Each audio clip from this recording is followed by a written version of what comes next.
over the course of his reign as lightweight champ, he did the nickname justice. In a division that few people take seriously, he was an idol, a champion that people actually liked. We recently caught up with Ray Boom Boom Mancini at the Hector Camacho-Vinny Pazienza fight, and he had a few things to say. Well, basically, right now, well, I'm learning to be a husband. I've been recently married 9 months ago. My baby's due like any moment as we speak. And so my life's different now. I got a new life, a new career. I have a film production company. Right now, we have an agreement to start our first film in July. And if everything works out, in the fall of this year. So that's going very good.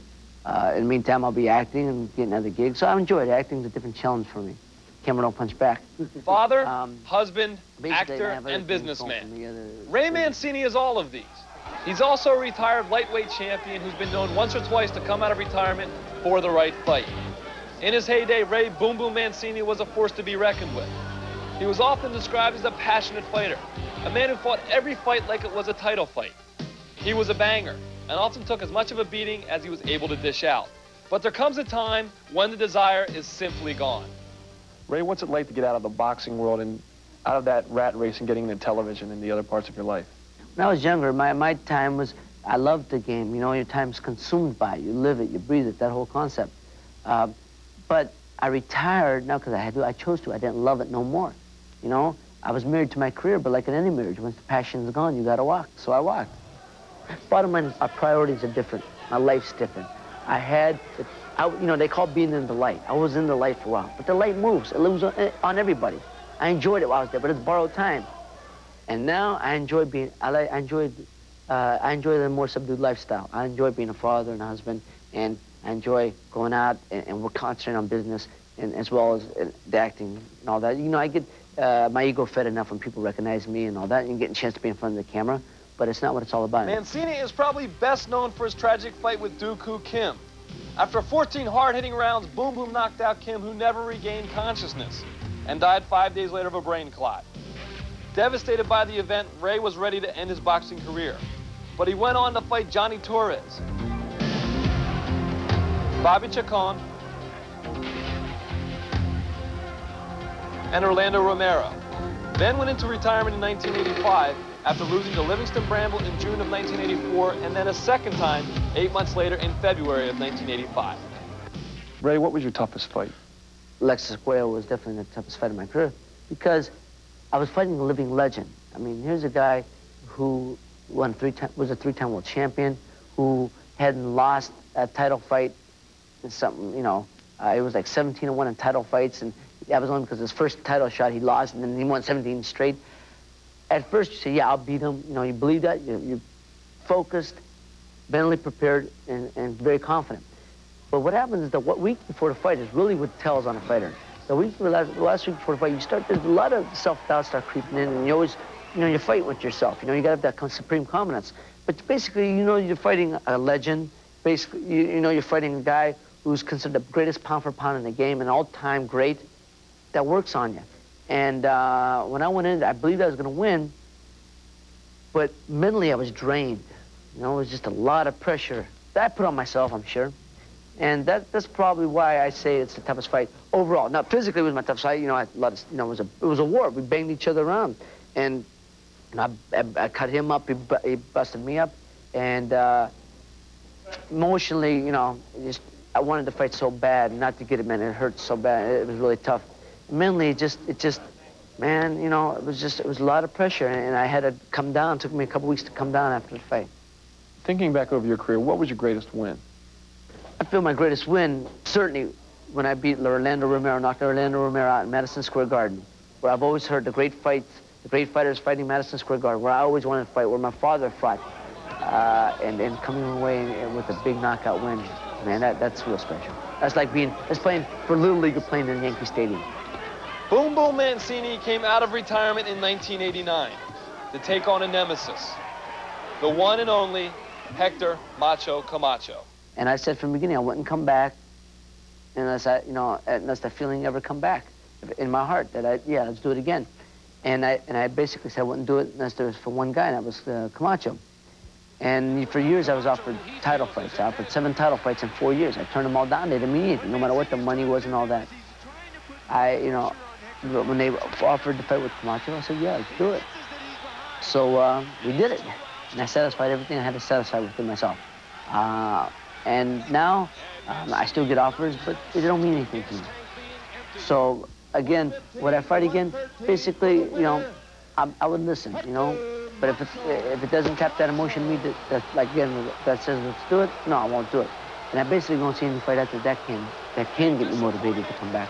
Tell me about the Camacho fight. Is that Camacho different than the one today?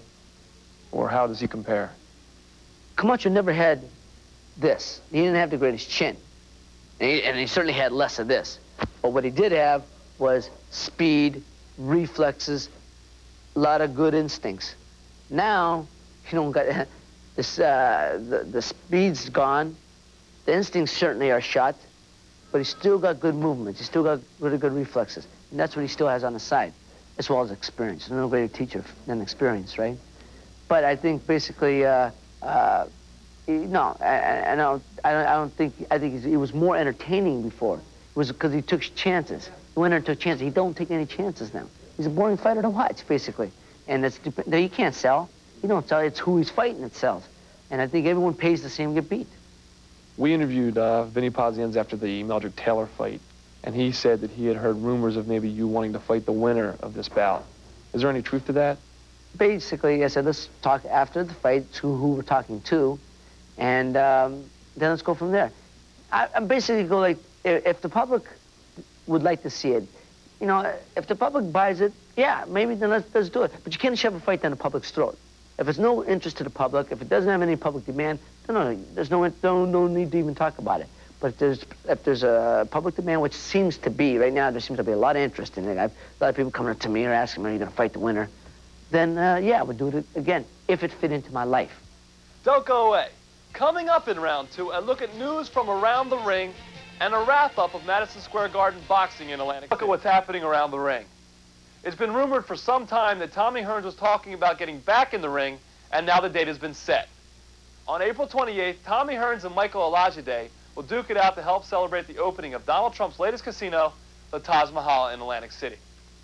In the wake of Mike Tyson's loss to James Buster Douglas, Kevin Rooney, the former trainer of Mike Tyson, is blaming the loss on Don King and his entourage. Nothing new from Rooney, who over a year ago had this to say about Mike Tyson and Don King. I know Mike. I know him well. I know him as a fighter. I know him as a friend. I know him before his head got screwed up, and I still say that his head is screwed up, and he's around bad people who are talking crap to him. Don't hear me this crap that I said something about your women, something about you. I'm the only guy who was out there sticking up for you when you were running around acting like a little bit of a crazy guy. Because we're on national TV, I won't say what I really feel. I'm the guy that was trying to protect the image that was built for you, the way you're around people now to bug up your thinking. You're thinking like a ghetto kid, like you're back in the ghetto and you don't care about nobody. I know that Don King is bugging you up. And nobody else wants to say it, I'll say it. Don King is the culprit, and he's great at what he does. And you better watch out before your pockets are empty. There was an awful lot of fallout after James Buster Douglas defeated Mike Tyson on February 11th. Let's try and sort some of it out. Immediately after the fight, this is what we heard. What's next for Buster Douglas? Right, we want Evander Holyfield. A mere few days after the fight, up-and-coming boxing promoter Donald Trump announces that Tyson Douglas 2 will be held June 18th at Trump Plaza in place of the scheduled Tyson Holyfield bout. Don King, rarely the voice of caution, says, "Whoa, Mr. Trump, the deal isn't in the can yet," leaving everyone wondering exactly what is going on. Meanwhile, in sneaks Don King protege promoter Bob Arum. Arum is talking to Douglas out of one side of his mouth and Steve Wynn of the Mirage Casino out of the other. But where are the lawsuits, you may ask? Have no fear, promoters and lawsuits go hand in hand. James Douglas, his manager John Johnson, and the Mirage Casino have sued Don King for breach of contract, contending that King broke his contract as promoter for Douglas when he tried to overturn Douglas's knockout of Tyson. Don King, in turn, has sued Buster Douglas for breach of contract because the new heavyweight champ is cutting deals with the Mirage via Bob Arum. All that aside, the rumors flew. First, it was a Tyson-Douglas rematch with Douglas getting $12 million. Then it was a Douglas Holyfield bout, with Douglas getting between $25 and $35 million. The latest talk, Douglas fights Holyfield in September, then fights a rematch with Tyson next year, both at the Mirage in Las Vegas, both fights netting Douglas a cool total of $60 million plus. In all this, there's only one loser. It's referee Octavio Matadin. If he knew what was to be spawned from the fight, he no doubt would have gladly picked up the pace of the count in the 8th round. Even though the Felt Forum is closed for major renovations, Madison Square Garden boxing is alive and well and living on the road. They presented an impressive card a few weeks ago at Trump Plaza in Atlantic City. Let's take a look. 22-year-old heavyweight Riddick Bowe, silver medalist at the 1988 Olympics and with a record of 13 wins and no losses, went head-to-head with Mike Robinson, whose 6-5-1 record made it a fairly easy bout for Bowe, a bright prospect in the heavyweight division. Robinson could only manage 3 rounds before he was pounded by right hooks and left uppercuts from Bowe, stopping the fight at 153 of the 3rd round and scoring a TKO for Bowe, who now moves his record to 14-0. Former WBA heavyweight title holder James Bonecrusher Smith, with a record of 22-8-1, took on Manuel Almeida of Brazil with a record of 20-10-3. The 34-year-old Bonecrusher looked in good shape as he prepares for his upcoming April 4th bout with Mike Weaver. Smith's penchant for cracking his opponent's ribs could be seen as he turned Almeida into a punching bag, and the cut over the left eye of Manuel Almeida stopped the fight at the end of the 6th round, scoring a TKO for James Bonecrusher Smith and advancing his record to 23-8-1. I felt strong. And I think I'll need that weight when I fight Mike Weaver. He's very strong. Last time I fought him, I was at 244, so as long as we're between 235 and 240, I think we're very good. 22-year-old welterweight Glenwood the Real Beast Brown, ranked 4th by the WBA and 5th by the IBF, with a record of 27 wins and 1 loss, with 20 knockouts, took on 31-year-old Luis Santana, whose 36-10-2 record belies his heart, endurance, and power. After 7 grueling, hard-hitting rounds, Brown takes Santana down with a right followed by 2 quick left hooks at 1:08 of the 8th round. Brown continues to pound on the head of Luis Santana, and with 19 seconds left in the 8th round, connects with a left followed with a right that stops the fight and moves the Real Beast Brown 1 step closer to a welterweight title fight. Don't go away. There's more boxing coming up from Atlantic City as Boxing Illustrated takes a look at Put Up or Shut Up, the Camacho Pazienza fight. Stay with us. Sharp left-hand counter by Camacho after Pazienza moved in with a left hook. Little slip by Pazienza. He wasn't hurt. Good combination by Camacho. Boxing press was who cares. The Hector Camacho-Vinny Pazienza bout was one for the TV cameras. It really wasn't a fight worth watching. Well, that just goes to show you that the press, like the promoters, are fallible. The crowd was definitely pro-Pazienza, as evidenced from the catcalls that greeted Hector Camacho. The pride of Rhode Island, Vinny the Tasmanian Devil Pazienza, with a record of 27 wins, 3 losses, and 22 knockouts, versus Hector Macho Camacho, holder of the WBC lightweight title with a record of 38 wins, no losses, with 17 knockouts. Camacho, the victim of criticism for having fought lackluster, uninteresting fights and defending his title only 6 times in 3.5 years, has been branded as being a lot of talk and no action. From the beginning of round 1, Vinny Pazienza came on like the raging bull. His job, to take the fight to Camacho and keep the Macho Man from dancing and prancing and make him throw punches. From the bell, the crowd knew this was a different Camacho. He couldn't sit back and cruise to this one because Pazienza was looking for an old-fashioned street brawl. Round 2. Pazienza demonstrated good body speed in avoiding the punches and jabs of Camacho, but is nailed by a left and caught by a combination. Little slip by Pazienza. He wasn't hurt. Good combination by Camacho. Round 3.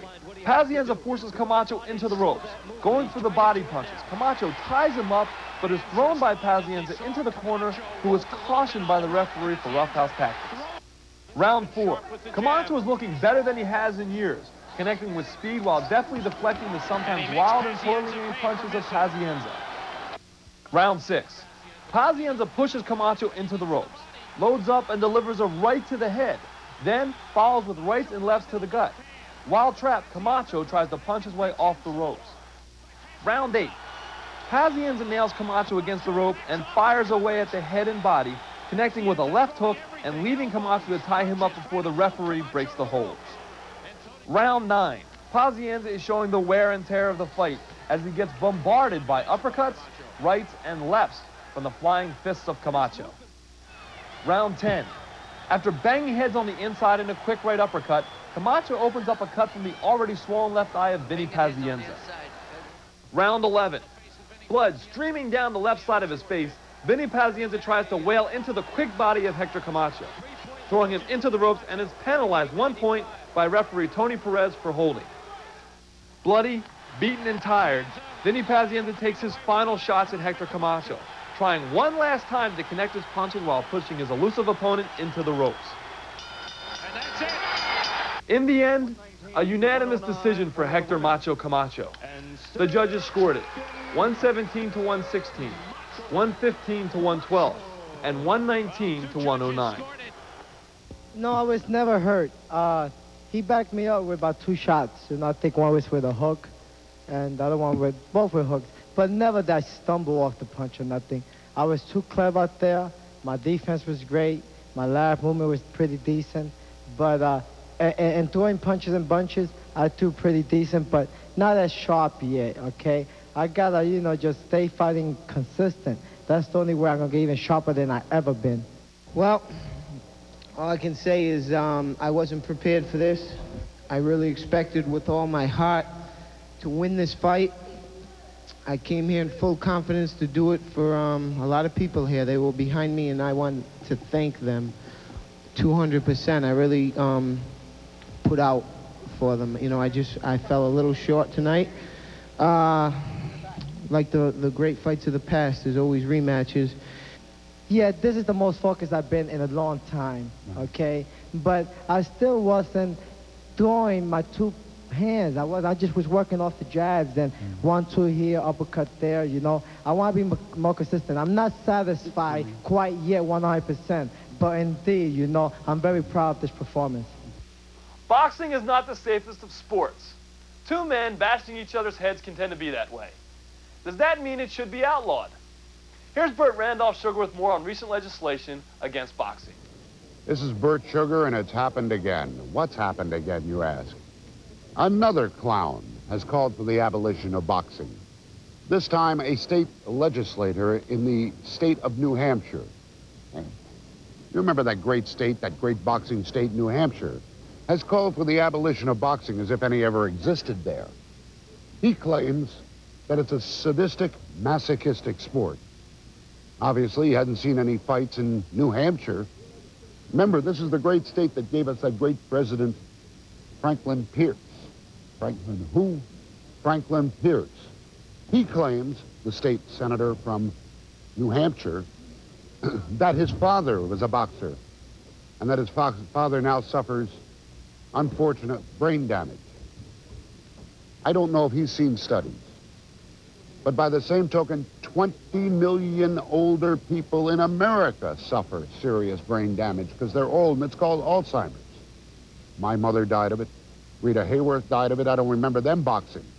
But this state senator has decided he wants to single out boxing. Let him stay in New Hampshire. Let him read the newspapers. Let him figure out what's right. He just wanted headlines anyway. And you got to figure out how hard it is to get headlines in New Hampshire. Yes, as that proverbial saying goes, another county has been heard from. And it's New Hampshire. Who cares? And that's the view from this corner. Well, that's all we have time for this week. Join us next time and make sure you keep your ringside seat. I'm Paul Eisenberg for Boxing Illustrated.